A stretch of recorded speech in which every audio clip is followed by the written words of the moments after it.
আমাদের সাথে আজকে একটি বছর প্রায় ছোট্ট বানর, ছোট্ট বাচ্চা থেকে আজকে সে কৈশোরে পদার্পণ করেছে।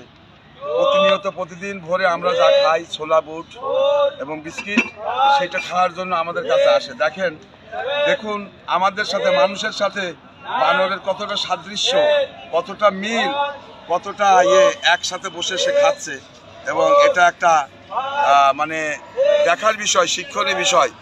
এই বানরটা প্রথমে যখন একা একা আসতো, তখন এর মা নাই, বাবা নাই, কিভাবে যেন এই রমনা পার্কে সে একাই ঢুকে পড়েছে।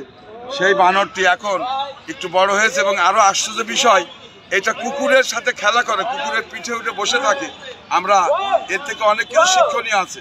আমরা ভোরে যখন আসি, আসার পরেই এই বানরটি আমাদের কাছে চলে আসে খাবারের আশায়। সারা রাত হয়তো খাই না, ক্ষুধা লাগে, ভোরবেলা এসে খাদ্যের অন্বেষণে আমাদের কাছে আসে।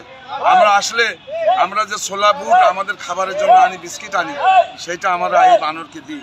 দেখেন একাগ্র চিত্তে, মানে মনোযোগ সহকারে সে খাচ্ছে। খাওয়া হলে পেট ভরে গেলে আবার সে একান্তই একাই চলে যাবে, যে আবার অন্য জায়গায় যাবে বা গাছে ওঠে বা কুকুরের কাছে যাবে, এইভাবে সে ঘুরে বেড়ায়।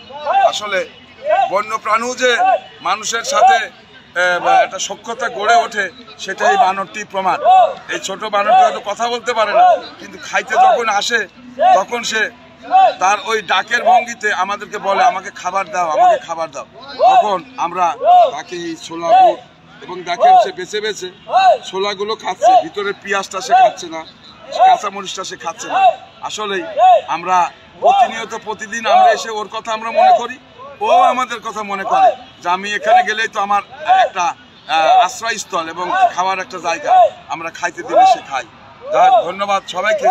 এই রমনা পার্ক থেকে আমি বাউল মঞ্জু, মীর রফিকুল আলম মঞ্জু আপনাদের সাথে ছিলাম। ধন্যবাদ আপনাদের। আসসালামু আলাইকুম।